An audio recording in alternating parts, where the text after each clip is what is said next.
un visionario para hoy? ¿Hay algún afortunado que haya hecho lo solicitado? ¿Qué les habéis pedido? La teoría de cuerdas. Sí. ¿Y? Una catástrofe. ¿Es obligatorio, profe? ¿Es obligatorio? No, no es obligatorio, es por su bien. Porque el que haga esto, de entrada ya tiene un superávit en un examen conmigo, que si el examen tiene 10 puntos, 2 ya se lo ganó, sin haber siquiera hecho nada.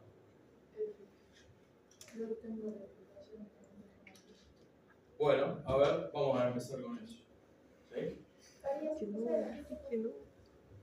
Ustedes dos van a sostener ahí el afiche mientras que ella me explica y nos ayorna sobre el tema. Todos prestemos atención porque esto es algo que va a entrar en el examen y no está en el dossier.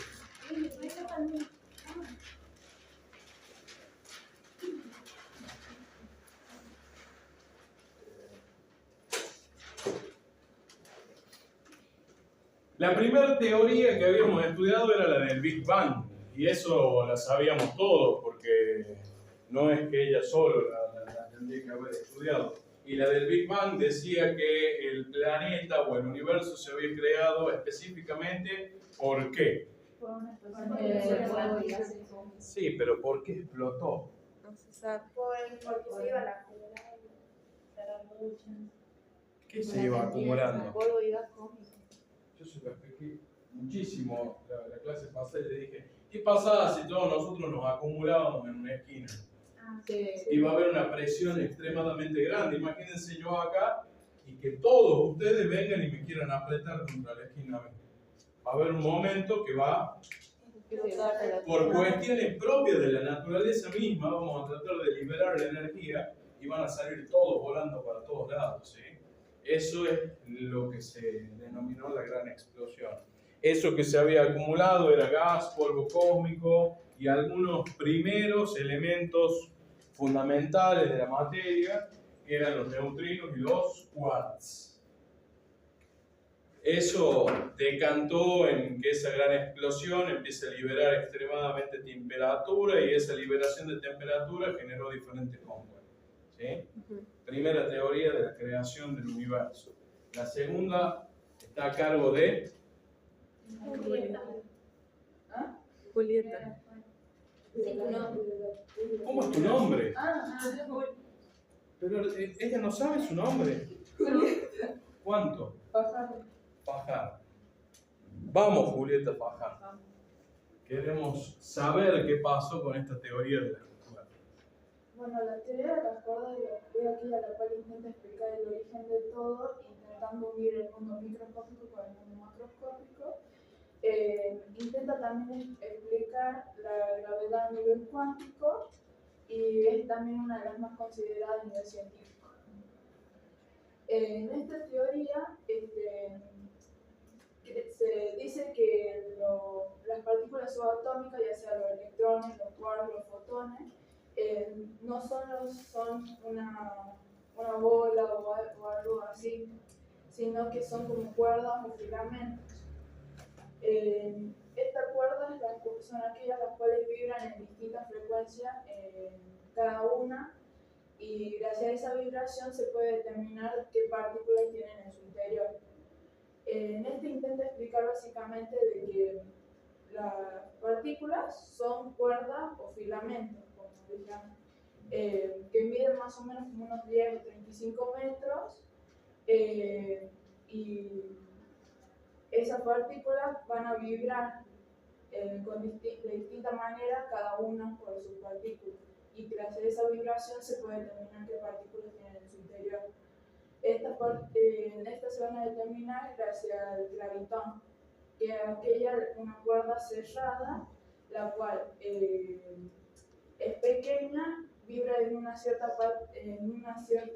frecuencia particular, y también va a ser como un mensajero de la fuerza gravitacional cuántica.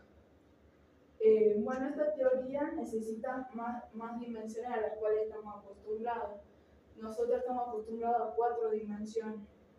en las cuales está la del tiempo y las otras 3 son del espacio y 6 que son compactas. Esta teoría también va a cambiar el mundo tal como lo conocemos, ya que las cuerdas van distinto al espacio y el tiempo. Y esta teoría fue creada por Joel Scherk y John Edwards en 1974. Se intentó decir como que objetos unidimensionales y otras cosas como que se podría explicar la gravitación cuántica. Esta teoría no fue muy aceptada al inicio, hasta 1984, que ahí se empezó a tener más en cuenta y gracias a 2 fundamentos especiales, la cual era como que no se podía decir de que como que todas las partículas solamente fueran como una simple esfera. Y esta teoría fue sostenida por esos fundamentos y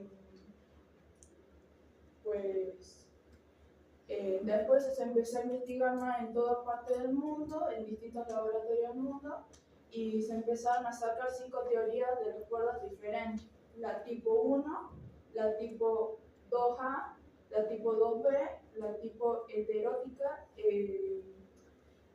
ioné o iono.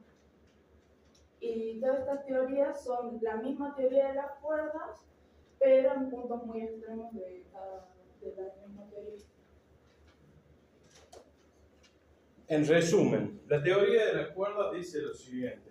Antes ustedes, o para todos ustedes, la unidad básica más pequeña del mundo era el átomo. Bueno, existen aún más chicas que son los neutrinos y los quarks. Son los últimos elementos que se conocieron, que son inclusive hasta más chicos que el núcleo de un átomo. Estos neutrinos y quarks vibran, por eso se les llama teoría de las cuerdas. Vibran de una determinada manera, ¿sí? No es lo mismo vibrar rápido que vibrar más lento. Entonces, la rapidez con la que vibra cada elemento es única. Entonces, se encontró que los elementos de hierro, por ejemplo, dentro de la tabla periódica, vibraban de una determinada manera. Los elementos de calcio vibraban de otra diferente. Los elementos de plomo de otra determinada. Entonces, cada elemento de la tabla periódica tenía su modo de vibración. Así como cada uno de ustedes tiene su modo de vida, cada uno de estos elementos vibraba de una manera específica. Entonces dijeron, estas vibraciones tienen algo que ver con la creación del universo y se empezó a estudiar con muchísimo más auge, ¿sí? Esto es perfecto. El día del examen, hazme acordar que te dé el premio. Voy a determinar en ese momento cuál va a ser, ¿sí? Examen de la unidad número 1. Listo. Gracias a los ayudantes. Ese afiche, habla con la profe Graciela o con el profe Gaby y decirle que lo necesitamos pegado acá en el aula para arqueología, de cómo vamos a hacer, ¿sí? Ellas nos van a indicar cómo lo vamos a pegar. ¿Está claro entonces la teoría de la cuerda o no? ¿Sí? ¿No? Más o menos. Bueno, vamos a profundizar un poco más en su caso. Lo último que habíamos visto era el proceso de formación que tenía la atmósfera y las diferentes etapas. ¿Sí? Vamos a arrancar de ahí en adelante. La atmósfera, 200, 200, 200, 200, 200, 200, 200, 200, 200, 200,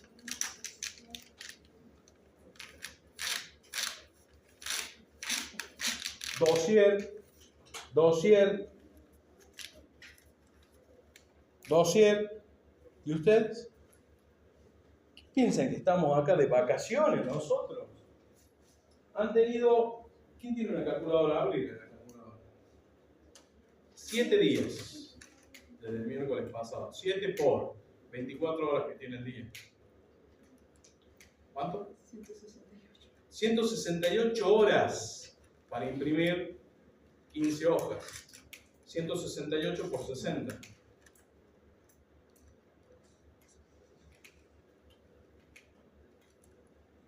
10.080. 10.080 minutos para hacerlo. Suponiendo que son 15 hojas y que cada hoja tiene o dura en imprimirse 1 minuto. 10.080 menos 15.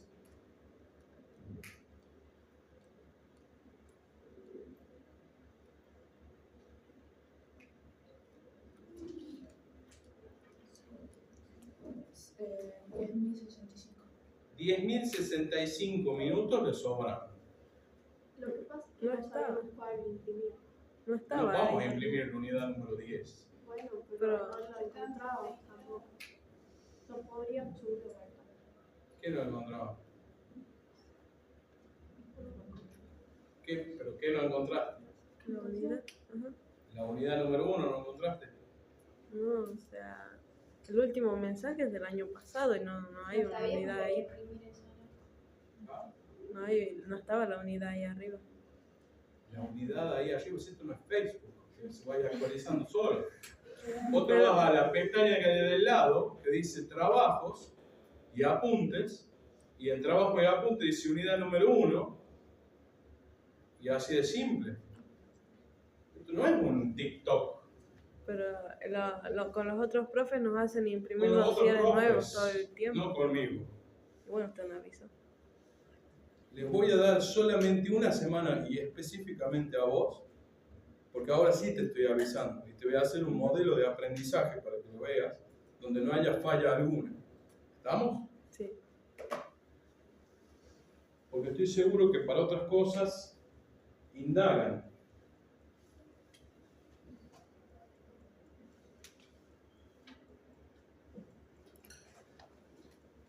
Tienen que empezar a ser autosostenibles, porque en el tiempo ustedes tienen que tratar de ser independientes para estas cuestiones.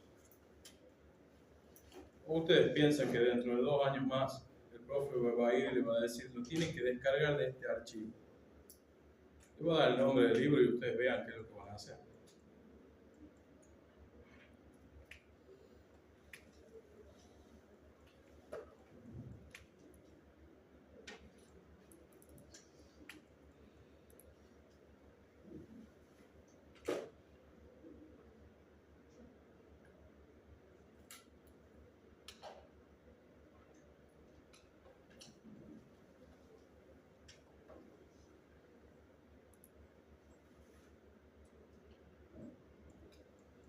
¿Cuántos clics hice?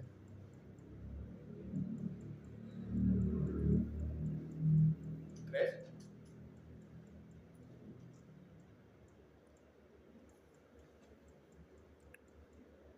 No cuenta como clic bajar hacia abajo. ¿Qué dice ahí? Bien clarito, unidad número 1, geología general y 2 actividades más. Unidad número 2 y actividades. Unidad número 3 y actividades. Unidad número 4 y actividades. Unidad número 5, curiosidades y actividades.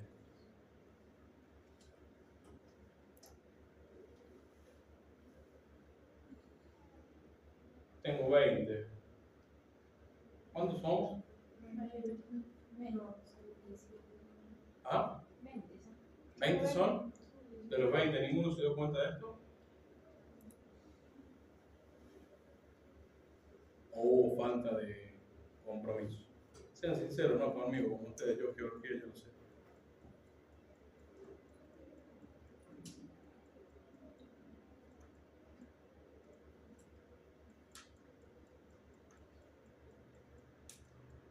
¿Sí?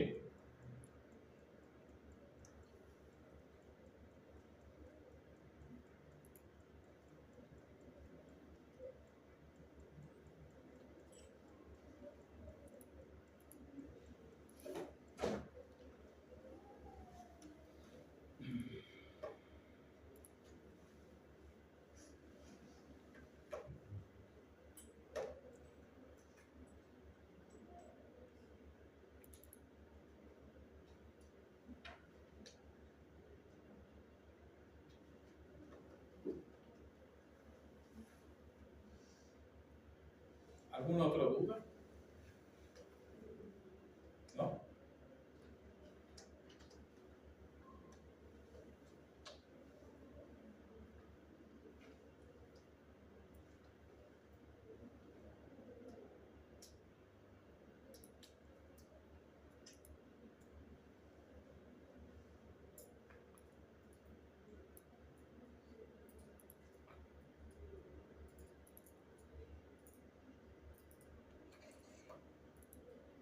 Bueno, lo último que habíamos visto tenía que ver con la atmósfera primitiva. Y decía lo siguiente, que la atmósfera que nosotros estamos respirando en estos momentos no es la atmósfera con la que se creó el planeta Tierra. La atmósfera con la que se creó el planeta Tierra era altamente tóxica y básicamente no admitía vida alguna. ¿Sí? ¿Alguno de ustedes me puede explicar por qué era altamente tóxica? Por los vapores que desprendían los volcanes. Bien, una de las causas. ¿Qué más? Porque no hay agua. O sea, el agua estaba contaminada No existía agua todavía. por los virus y bacterias que estaban en el ¿Cuáles? virus y bacterias. Bueno, esta no. Los vapores tóxicos de ella los creo. ¿Qué más? Por esa combinación de vapor. No. O sea, por los volcanes. Era la única manera por la cual existían vapores tóxicos como CO2, azufre, nitrógeno. Pero debe haber habido algo más, porque en los volcanes los creó alguien, que aparecieron ahí de la nada. Por ¿Por el, qué otra cosa? el magma. Ahí está.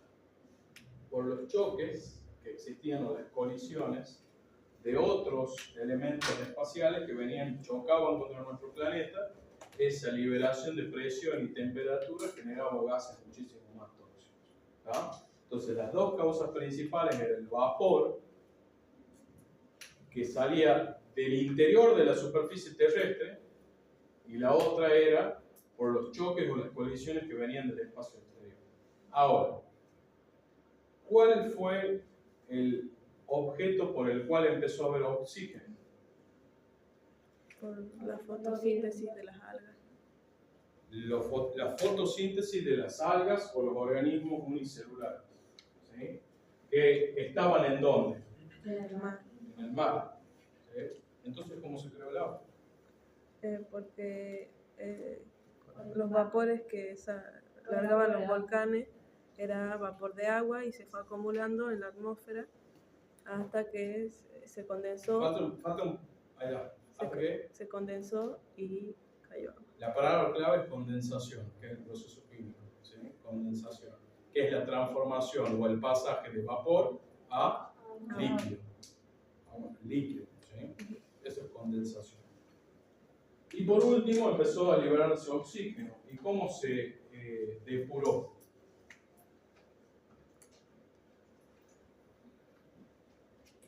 Porque a ver, hagamos el siguiente caso. Yo tiro acá una bomba de CO2. ¿Cómo se va a limpiar el ambiente? Por las plantas. ¿Cómo? Fotosíntesis. Los organismos unicelulares empiezan a absorber todos esos vapores tóxicos y liberaban oxígeno. Entonces, con el paso del tiempo, las plantas, los árboles, empezaron a limpiar esta atmósfera, ¿sí? Y los materiales más livianos, como el oxígeno, uno de ellos, o el ozono, otro de ellos, empezaron a elevarse hacia arriba, generando la capa de ozono. ¿Sí? El ozono, fórmula química, ¿cómo es?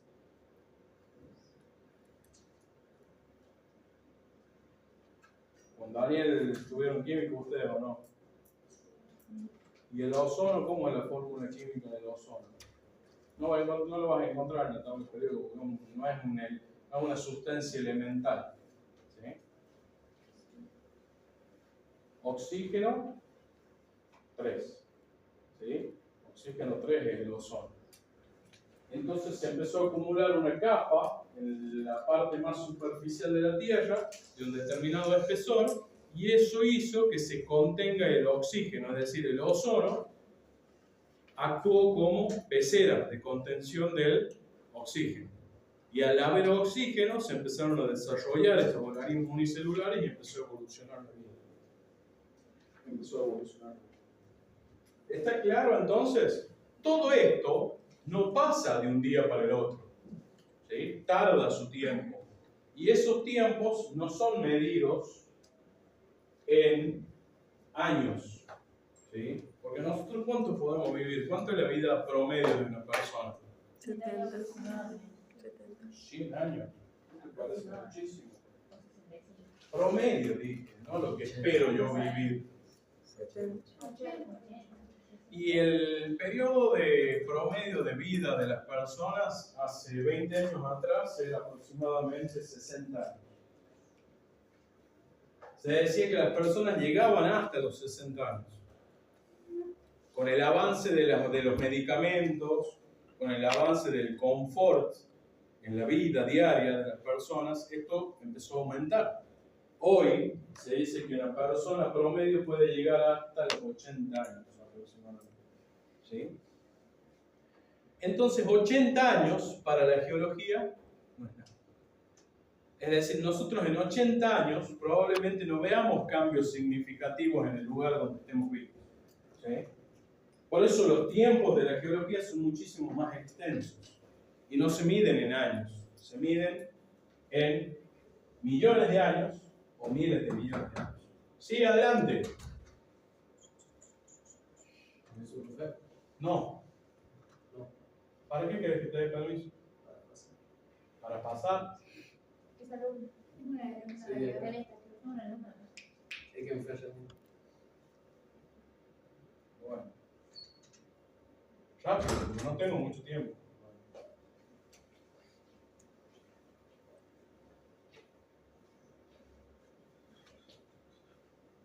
Les decía que no vamos a medir lo que sucede en geología en años, sino que lo vamos a medir en crones y en eones.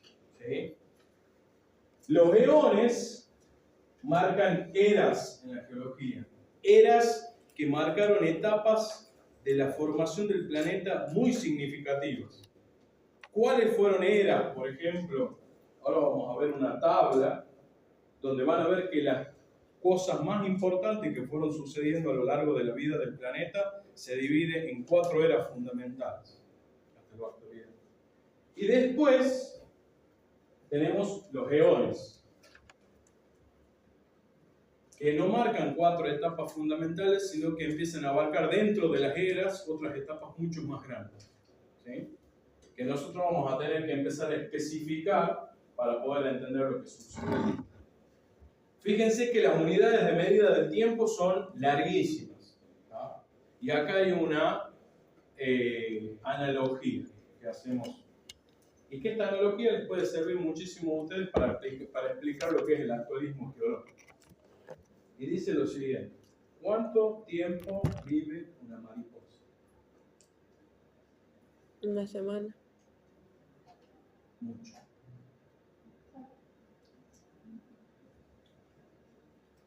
¿Cuánto tiempo vive una mariposa? ¿Lo saben o no? 2 días. 2 días es el tiempo de duración de una mariposa. O sea que imagínense que desde el momento que nace una mariposa y empieza a volar por acá, lo va a empezar a ver a todos ustedes. Al otro día, ¿ustedes tuvieron algún cambio?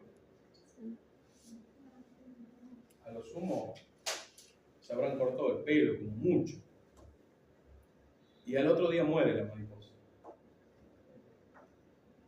La mariposa es para los humanos como los humanos son para el planeta Tierra. ¿Sí? Son tan grandes los tiempos que tiene el planeta que no los podemos medir en años. Y es tan grande el tiempo que vivimos nosotros que la mariposa no va a entender ningún cambio que nosotros tengamos. ¿Tenemos cambios nosotros? Sí, desde que nacemos hasta que nos vamos del planeta existen millones de cambios, pero la mariposa no fue capaz de verlos. ¿Sí? Nosotros, en el tiempo que vamos a tener de vida, no vamos a ser capaces de ver fenómenos geológicos relevantes, salvo aquellos que sean de la índole catastrófica, ¿sí? Que lo vamos a estudiar más adelante, como puede ser un terremoto, un tsunami, ¿sí? Algún movimiento brusco de las placas tectónicas de la Tierra. Eso tiene que quedar extremadamente claro para poder entender lo que sucedió en el pasado. Entonces, fíjense, dentro de la escala de los eones, ¿sí? Eones eran miles de millones de años. Lo vamos a dividir en 4: fanerozoico, proterozoico, arcaico y eón árdico, ¿sí? Es decir, hace 4.540 millones de años comenzó la vida, que es el promedio de lo que tiene de vida el planeta, 4.540 millones de años. De ahí empezó a generarse las diferentes etapas. Solamente dentro del fanerozoico tengo las siguientes eras: la mesozoica y la paleozoica. Y dentro de las primeras dos, la que es cenozoica, mesozoica y paleozoica, se dividen en diferentes periodos donde ya los años son mucho más cortos, ¿sí? Cámbrico hasta el neógeno. El neógeno es el último de todos. En cada uno de ellos fueron sucediendo diferentes cosas. Si yo lo llevo a esto, a un círculo o a una espiral, podríamos decir, y fíjense que está con el color determinado de cada uno, en naranja el eón precámbrico, ¿sí? ¿Qué sucedió en ese periodo, en esa era? La formación del planeta, la limpieza de la atmósfera, las formas primitivas de vida. ¿Cuáles eran las formas primitivas de vida? Los organismos unicelulares. ¿Qué más fue sucediendo? Las primeras rocas más antiguas datan de esta era. ¿Saben a dónde tenemos rocas de esta era? En La Rioja, en el Talampaya. Hay rocas que fueron estudiadas que datan de esta era. Hasta que después pasamos a la era paleozoica. En la era paleozoica empiezan a aparecer los peces, las primeras plantas terrestres y algunos reptiles que evolucionaron de los peces y pudieron salir a la superficie. Para luego pasar a la era mesozoica, donde empezamos a tener los primeros reptiles denominados dinosaurios. Hasta la parte cenozoica, donde ya tenemos algunos animales muy conocidos, la formación de algunos ambientes climatológicos, y llegamos al periodo cuaternario o cenozoico, que es hasta el día de hoy con la evolución de los humanos. Ese es todo el recorrido del planeta Tierra, dividido en esos miles de millones de años. Si yo dividiera lo que sucedió en el planeta en un reloj de 12 horas, ¿sí? Recién a las casi 8 de la tarde aparecen los primeros seres vivos. O sea que al planeta le tomó, fíjense, en porcentaje, ¿cuánto dirían que ustedes? 75% del tiempo fue para poder generar las condiciones para que se dé la vida. ¿Sí? Es decir, la limpieza de la atmósfera, para que estos organismos salgan hacia la luz. Y en la última era, recién acá aparecen los humanos, o datan de la aparición de los humanos y la vida y la evolución de la vida. Pero ¿cómo se supo lo que nosotros sabemos que ocurrió si sucedió hace miles de millones de años?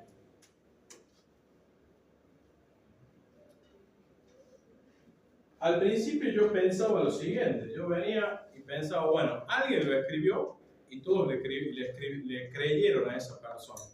Como sucedió con las teorías heliocentristas o geocentristas del planeta. ¿Saben de qué estoy hablando? Lo que estuve viendo en la clase pasada. ¿Sí? Que está en el dossier de la unidad número 1. La teoría heliocentrista y geocentrista era, antes creíamos que la Tierra era el centro del universo. ¿Sí? ¿Sí? Y todo el mundo le creyó porque no había nadie más que le haya dicho lo contrario. Hasta que apareció una persona que había medido ¿qué? La incidencia de los rayos solares y la ubicación de las estrellas, y dijo, no, nosotros estamos girando alrededor del Sol, no el Sol alrededor nuestro. Y planteó la teoría heliocéntrica, donde la Tierra era un parte de un sistema. Entonces, refutando lo que habían dicho de la teoría geocentrista, de que el planeta era el centro del universo, lo hicieron a través de ¿qué? De estudios científicos. Entonces alguien hizo algún estudio científico para decir, bueno, los dinosaurios vivieron desde esta época hasta esta época, y no más que eso. ¿Sí? Los organismos unicelulares empezaron a aparecer en este momento. ¿A través de qué? De lo que se denomina la datación. ¿Sí? La datación es determinar el momento en el que suceden los hechos en la formación del planeta. ¿Sí? Datar significa eso. ¿Estamos? Datar de ahora en más para ustedes va a significar eso. Dentro de la datación tenemos dos posibilidades.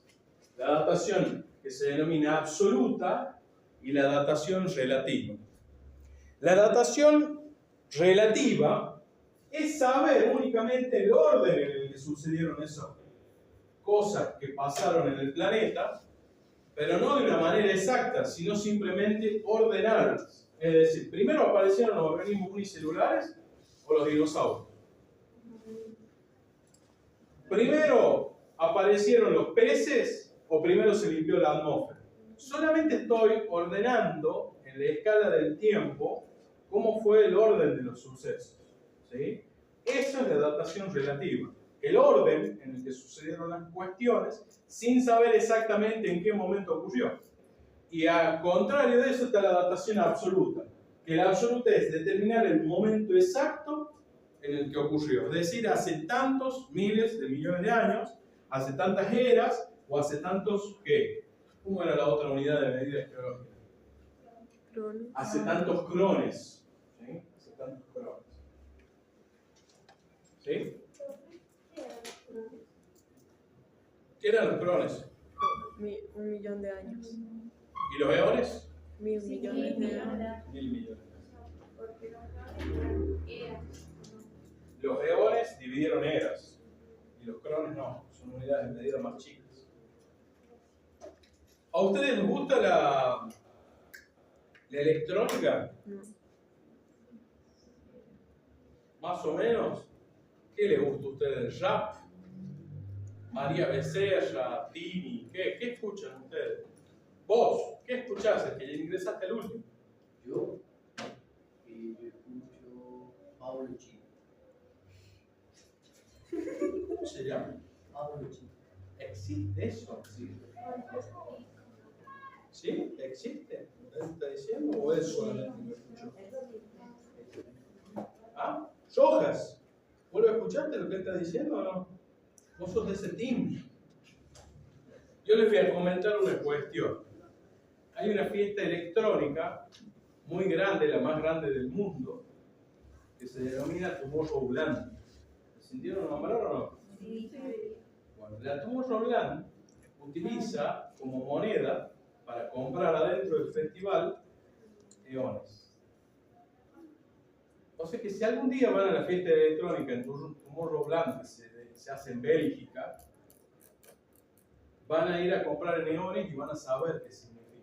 Porque para ellos, ¿cuál es la filosofía de esa fiesta?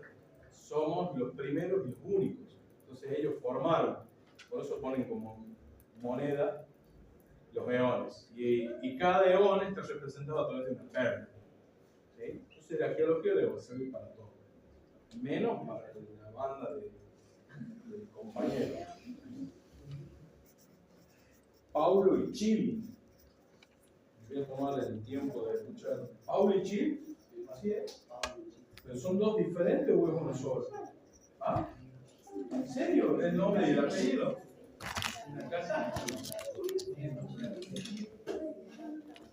Bueno, rápidamente, Chade.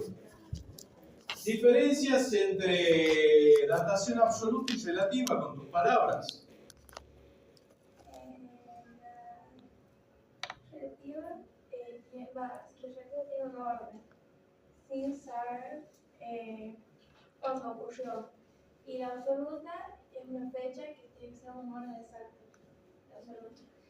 Bueno, cuando yo estudie el orden, lo primero que lo vamos a hacer es tratar de llevarlo en las capas de la Tierra. Lo que yo tengo acá es como si fuera un corte geológico. ¿Qué es un corte geológico? Es como que al planeta, a una porción de Tierra lo corto y lo trato de ver a través de él. Entonces, a una porción de Tierra yo la corto y vamos a ver que obtenemos estas capas que se denominan estratos, ¿sí? Estratos a partir de ahora, y cada uno de estos estratos sucedió antes o después el otro. Por lo general, a ver, si esta fuera la roca madre, por ejemplo, la que tenemos en el piso, y yo vengo y tiro arena acá, ¿cuál va a ser la primera capa? La roca madre, y la segunda, la arena. ¿Quién sucedió primero? La roca madre. Y segunda, y después viene él y tira papelitos acá encima. ¿Cuál es la más actual? ¿Y la más antigua? La roca madre. La roca madre. Ese orden que yo le estoy explicando es el que nos explica la datación relativa. Nos dice, yo sé cuál sucedió primero y segundo, pero no me identifica el tiempo en el que sucedió. ¿Sí? Porque puede haber pasado entre que él tira papelitos y yo tiré la arena muchísimo tiempo. Pero yo sé que los papelitos sucedieron después y la arena antes. ¿Sí? Y aparte, no solamente pasó eso.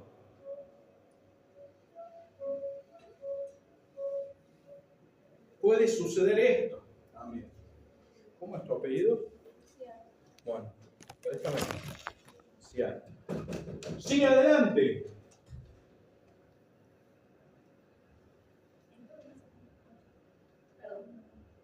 Con un segundo no llego a la muerte. Más tiempo. ¿Necesitas?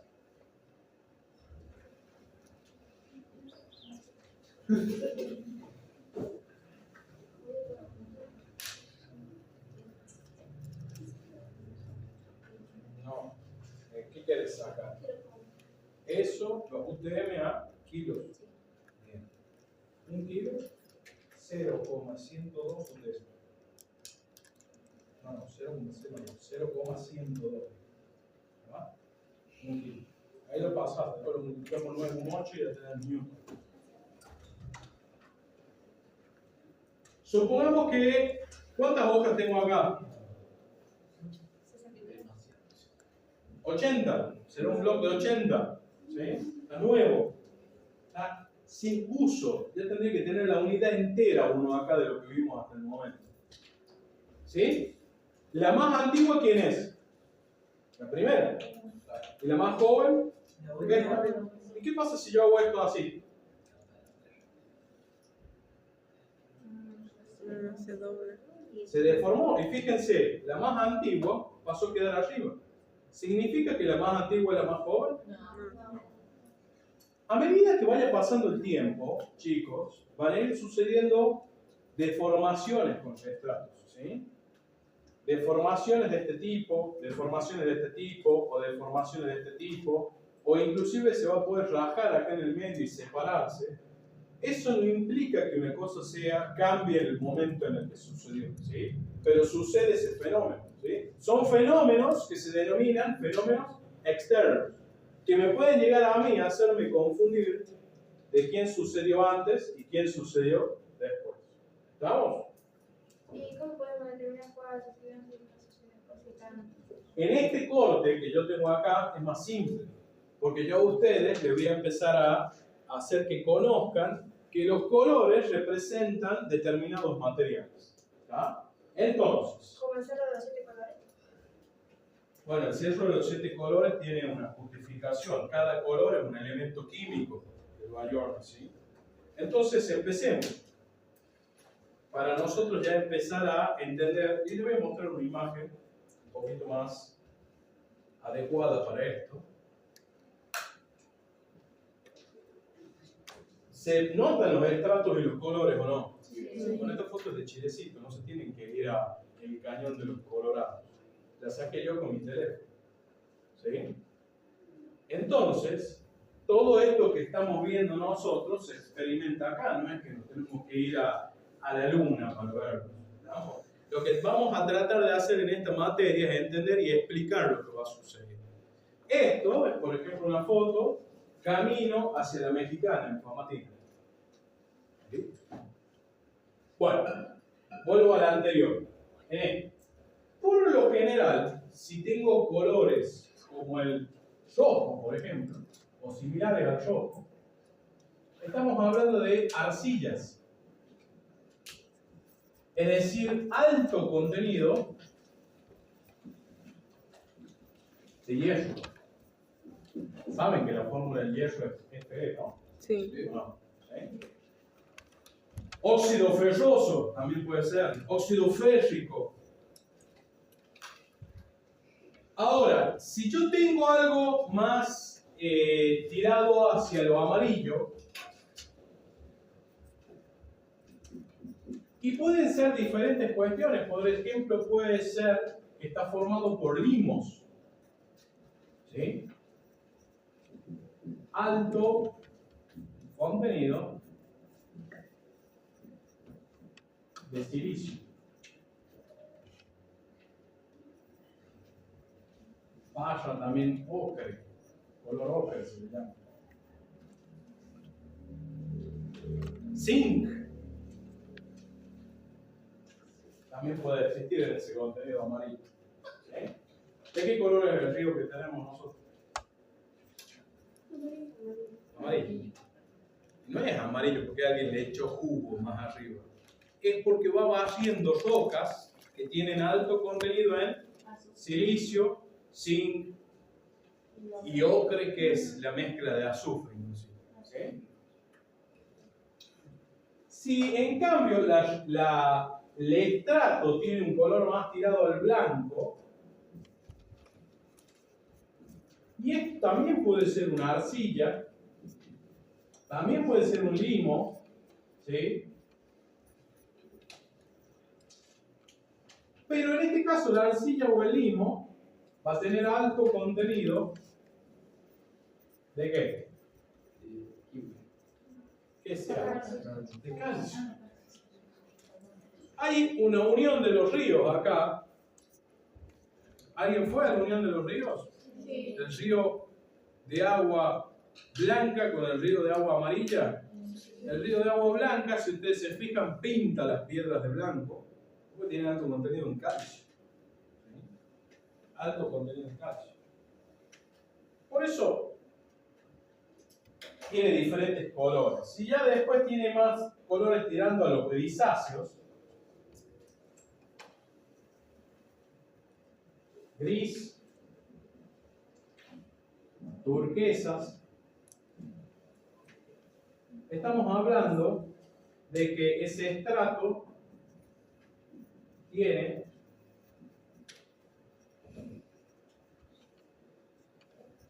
o está formado de níquel, por ejemplo, níquel,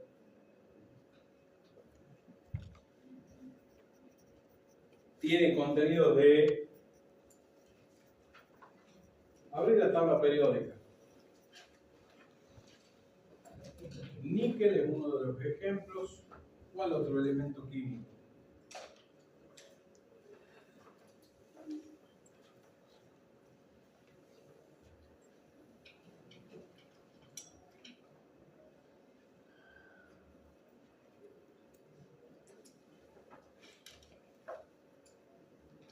Estaño.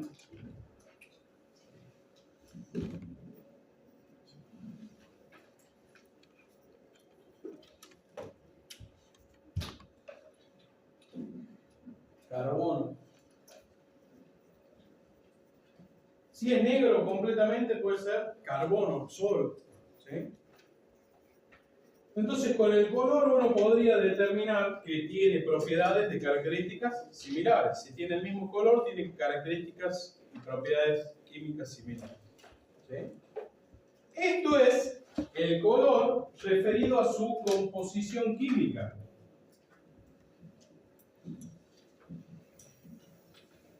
Referido a su composición química. ¿Sí? Ahora, yo también lo podría diferenciar en base a su tamaño. En base a su tamaño. Composición química es una cosa, tamaño es otra. ¿Sí? Yo puedo tener piedras grandes de arcilla o piedras bien chiquititas de arcilla. ¿Sí? Respecto de su tamaño, lo vamos a dividir de la siguiente manera. Roca madre, de mayor tamaño. Grava es la que le sigue. La roca madre es la más grande de todas. La grava es la que le sigue. Arena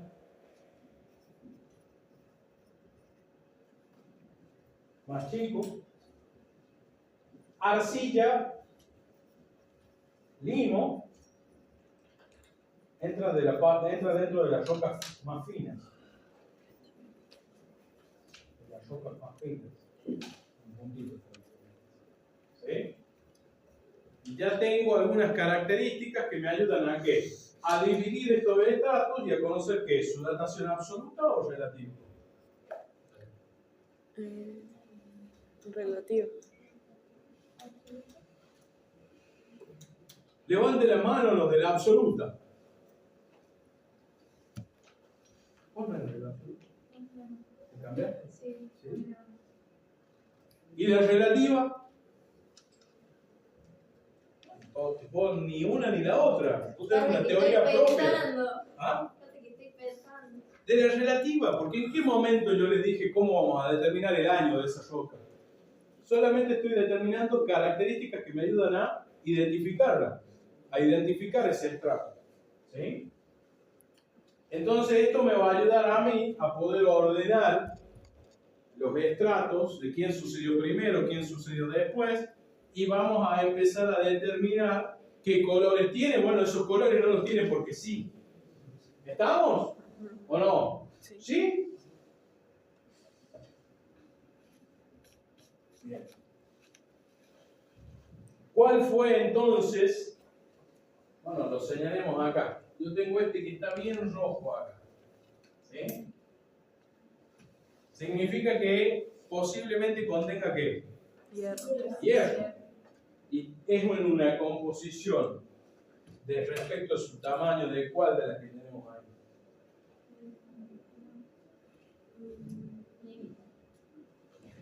Y ese granito bien chiquitito ahí. Es una arcilla o un limo. ¿Sí? En cambio yo acá empiezo a tener piedras más grandes, ¿la ven ahí? Sí. Como esa. Y está dentro del color amarillo, ¿qué sería? Puede contener azufre y estaríamos en qué orden. Ocre también. Y yo me iría por una grava, ¿sí? Que es un poco más grande que la arena. La arena es eso que ustedes agarran y se empieza a caer. ¿Ah? La grava ya es una piedra, que si vos la tenés a la mano abierta no se te va por el costado. ¿Sí? Entonces tengo una grava ahí y yo les pregunto a ustedes, ¿quién se depositó antes? ¿Esta arcilla de hierro o esta grava de azufre? Grava de azufre. Entonces estoy haciendo ¿qué? ¿Datación? Relativa. ¿Vieron que no necesito viajar miles de millones de años para atrás? ¿Sí? Para ordenar en tiempo qué es lo que fue sucediendo. Pero ahora vamos a ir un poquito más allá y vamos a estudiar algunas otras cosas que nos ayudan a determinar también el tiempo en el que sucedieron las cosas. Sí. ¿Quiénes van a ir hacia abajo? Los metales más pesados. Los elementos más pesados. Entonces la composición física que tienen los materiales también nos ayuda. ¿Sí? Los más pesados se van a ir hacia abajo, los más livianos hacia arriba. ¿Sí? Esto es como cuando alguien tira algo en el agua. ¿Sí? A ver, porque esto también nos va a ayudar un montón. ¿Sí? que un elemento, que una partícula de oxígeno, sea más liviana o más pesada, depende de la temperatura? Sí. ¿Sí o no? Sí. ¿O da igual? No. Entonces denme un ejemplo, lo que me dicen que depende. Cuando uno hierve agua, el Sí. agua caliente sube y el agua fría baja. El agua caliente sube y el agua fría baja. ¿Por qué? ¿Qué significó entonces? ¿Que el agua fría es más pesada? O que es más denso. No hablemos de densidad porque no lo sabemos todavía al 100% qué es. Pero si el agua fría se va para abajo, ¿más pesada que el agua caliente? Sí. El agua fría es mucho más pesada que el agua caliente. ¿Eh? Y eso ya lo tenganlo ustedes asimilado porque les va a servir un montón para química. ¿Ah? El agua fría es más pesada, el agua caliente es más liviana. Lo mismo ocurre con los gases. ¿Ah? ¿Qué hablo de gas? El vapor que hay ahora en esta aula. ¿Ah? En esta aula hay vapor o no. ¿Sí? ¿Por qué? Porque nosotros estamos transpirando, no nos damos cuenta que el aire viene, frota la piel de nosotros, evapora esa agua. ¿Sí? Entonces el vapor de agua ese que tenemos acá en el interior, el caliente se va hacia arriba y el frío se va hacia abajo. Por eso no hace más frío los pies que a nivel de la cabeza. Ustedes piensan que los pies se enfrían porque sí. ¿Me entienden o no?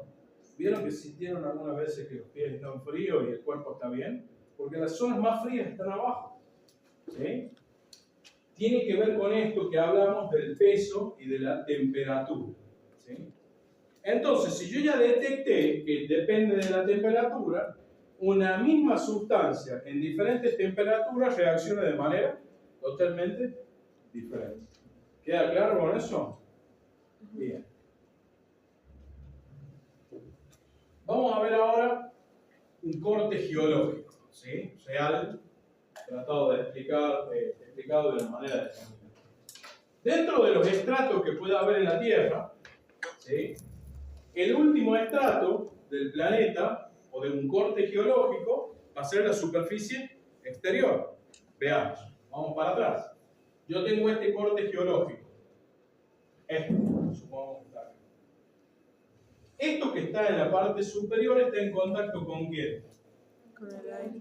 Con los agentes Externo. exteriores. Con los agentes exteriores. O sea, este último estrato, ustedes fíjense que está todo deformado acá, ¿lo ven? Esa deformación que yo tengo acá, esto, ¿sí? Antes era recto. ¿Y qué le sucedió? Al estar en contacto con los agentes exteriores, contacto con agentes exteriores, ¿qué le sucedió? Se erosionó.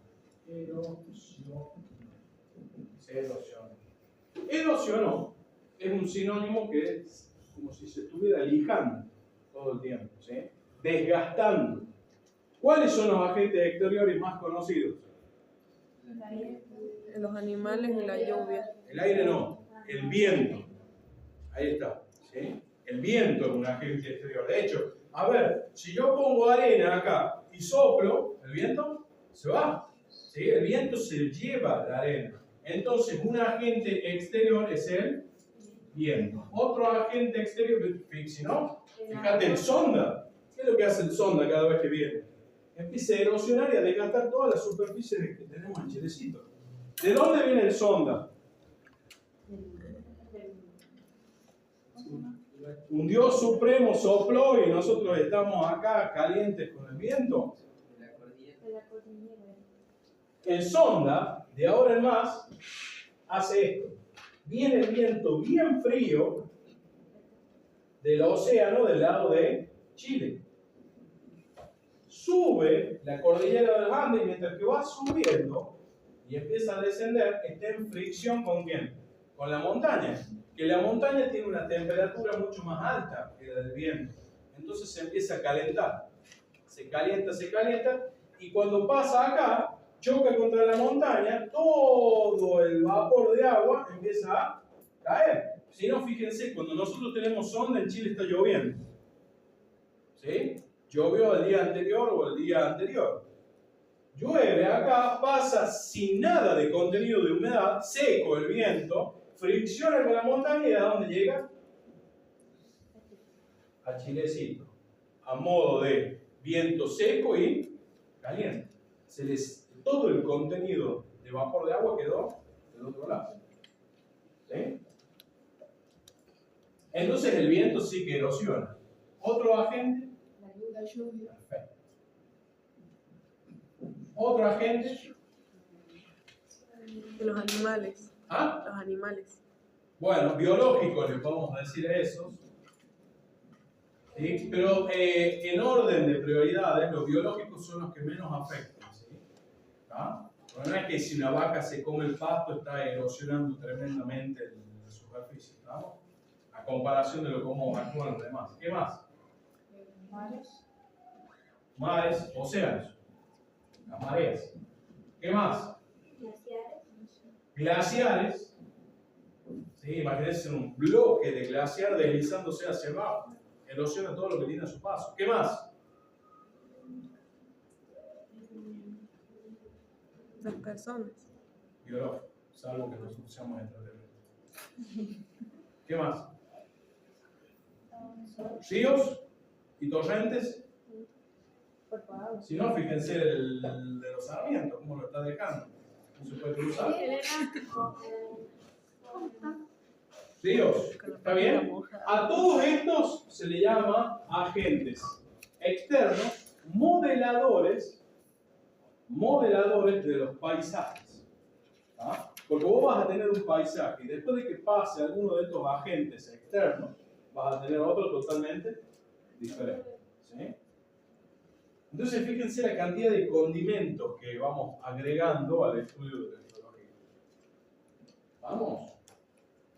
Y vamos a hacer prácticos y van a ver que los ejercicios son para que ustedes empiecen con lo que saben a explicar cómo se desarrollaron algunos de estos fenómenos. Bien, vamos a ver. Entonces, en la parte superior fue erosionada por un agente modelador. Desde adentro, ¿alguien lo puede? Lo que yo dije recién, los movimientos sísmicos serían los modeladores del interior.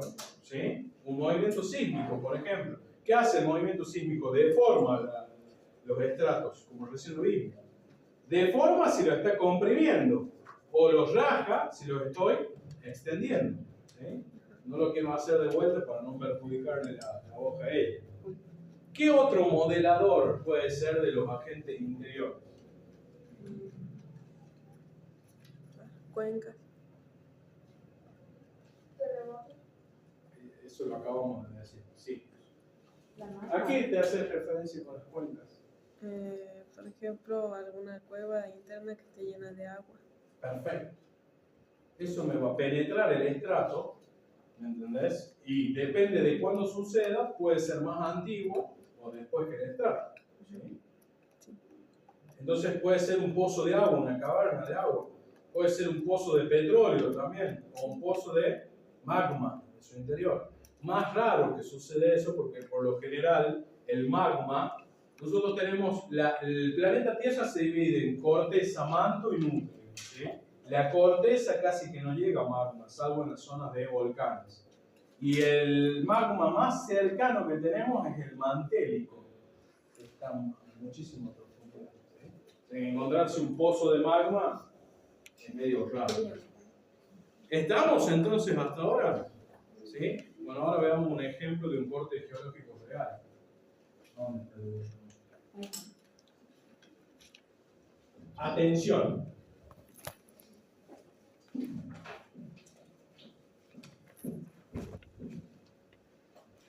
A ver, una historia de un corte sencillo. Todo empieza igual. En un océano primitivo, hace millones de años, se fueron depositando una serie de estratos con unos animalitos que vivían ahí, que serán los fósiles, que nos servirán para datar. Bueno, cuando cuando se sedimentan estos estratos puede pasar muchas cosas. Aquí la zona ha salido fuera del nivel del mar y se ha producido una falla normal por distensión. También pues, se forma un pequeño valle con un río que ha ido erosionando y por último un dique que intruye, ese dique G. Vale, por último también por sedimentación eólica, me imagino que es sedimento F, y ya tenemos aquí pues lo que sería el corte geológico que nos puede aparecer en un examen fácil a nivel de cuarto de ESO.